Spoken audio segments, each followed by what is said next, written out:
बिस्मिल्लाहिर्रहमानिर्रहीम। अस्सलाम वालेकुम। आज 19 जून 2025 स्टॉक मार्केट ऊपर भी गई तकरीबन 1100-1200 पॉइंट और नीचे तकरीबन 450 पॉइंट नीचे भी आई। अभी भी तकरीबन नीचे ही ट्रेड हो रही है। आज मैंने वीडियो बनाने का एक ख़ास टॉपिक चुना है और इंशाल्लाह आपको सुन के और पढ़ के मतलब देख के फ़ायदा ही होगा।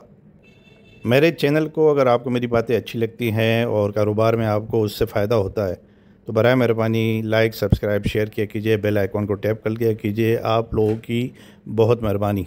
जो बात मैं बताना चाहता हूँ ये है कि आप लोग ये जहन नशीन कर ले, हर बंदा, मैं ख़ुद भी, कि स्टॉक मार्केट एवेन्यू है इन्वेस्टमेंट के लिए, ना कि डेली ट्रेडिंग के लिए। ये भी याद रखें कि हम ये समझते हैं कि शॉर्ट टर्म में हम बहुत जल्दी इसमें अमीर बन जाएंगे स्टॉक मार्केट में ट्रेडिंग के ज़रिए। ये कभी नहीं होता और हमारे रोज़ाना छक्के लगेंगे, ये भी कभी नहीं होता।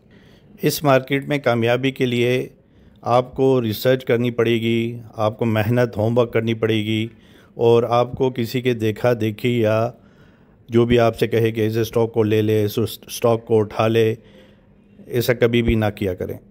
क्योंकि स्टॉक मार्केट में भेड़ चाल जो है ये हमेशा नुकसान देती है।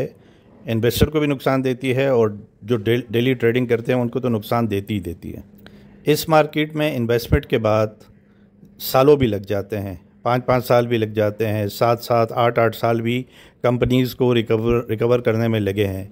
ये नहीं कि आपने आज ख़रीदा और 10 दिन बाद आपने उसमें प्रॉफिट कर लिया और फिर आपने कोई दूसरी चीज़ पकड़ ली और उसमें फिर आप ये समझते हैं होंगे कि आपको प्रॉफिट होगा, लेकिन वो प्रॉफिट नहीं होता, उल्टा नुकसान करके आपने जो कमाया हुआ होता है वो भी आप मार्केट को वापस दे देते हैं और आप अपने कैपिटल का भी कुछ हिस्सा गंवा देते हैं।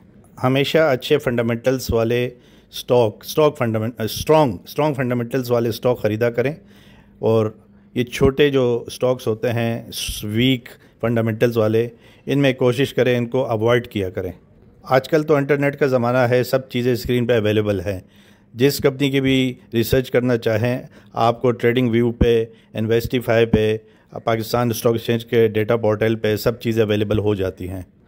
अब मैं आपको मशवरा देना चाहूँगा कि आपको कौन सी अपनी आदत जो है मेरे हिसाब से जो गलत है उसको छोड़ना पड़ेगा अगर आपको स्टॉक एक्सचेंज में कामयाबी हासिल करनी है और प्रॉफिट हासिल करना है। अगर स्टॉक एक्सचेंज की ट्रेडिंग स्क्रीन आपके मोबाइल पे, आपके लैपटॉप पे, आपके कंप्यूटर पे अवेलेबल है और आप उसको ड्यूरिंग द ट्रेडिंग आवर्स देखते रहते हैं तो ये सबसे बड़ी आप गलती करते हैं। एक मर्तबा अच्छी तरीके से रिसर्च करके किसी भी कंपनी में 1 में, 2 में, 4 में, 5 में इन्वेस्टमेंट करके छोड़ दें और स्क्रीन ना देखा करें, बजाय इसके अपने दूसरे काम किया करें जो आपके करने के हैं। क्योंकि स्क्रीन देखने की वजह से वो आदत पड़ जाती है, एडिक्शन हो जाती है, आप अपने दूसरे काम नहीं कर पाते हैं और उसमें भी फिर गलतियाँ ये होती है कि फोमो मीन्स के फियर ऑफ मिसिंग आउट, यानी कि जो स्टॉक बढ़ रहा है आप कोशिश करते हैं कि यार ये क्यों बढ़ रहा है, इसको मैं ले लेता हूँ, हो सकता है मज़ीद बढ़ जाए, तो आप अपना जो पहले से रखा हुआ स्टॉक होता है उसको बेच देते हैं और यही आपकी गलती होती है।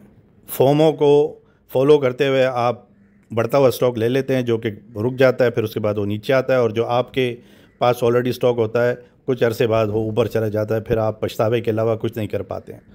ब्रोकरेज फर्म वाले ये तो चाहेंगे कि आप उनके पास डेली ट्रेडिंग करें क्योंकि उनकी रोज़ी रोटी इसी में है कि वो आपसे कमीशन हासिल करते रहें। लेकिन मेरा मशवरा ये होगा कि आप ऐसे स्टॉक्स को चुनें कि साल 2 साल के लिए, आप 6 महीने के लिए, साल के लिए, 1.5 साल के लिए उसको रखें और उससे जब आपको फ़ायदा हासिल हो, नुकसान में ना बेचें। जब फ़ायदा आपको हासिल हो 25 से 50% या जो आपके मर्ज़ी में आए, 10%, 15%, जैसा आपको अच्छा लगे, आप उससे वो फ़ायदा उठा लें। उम्मीद है मेरे मशवरे आपको अच्छे लगे होंगे। मैं ममरेज़ ख़ान, मेरी तरफ़ से बेस्ट रिगार्ड्स। अल्लाह ताला आपको खुश आबाद रखे, कर्ज़ मर्ज़ से बचा के रखे। अल्लाह ताला आप पर, हम पर सलामती रखे। अल्लाह ताला पाकिस्तान को कायम दायम रखे। आमीन सुम्मा आमीन। अल्लाह हाफिज़ एंड अस्सलामु अलैकुम।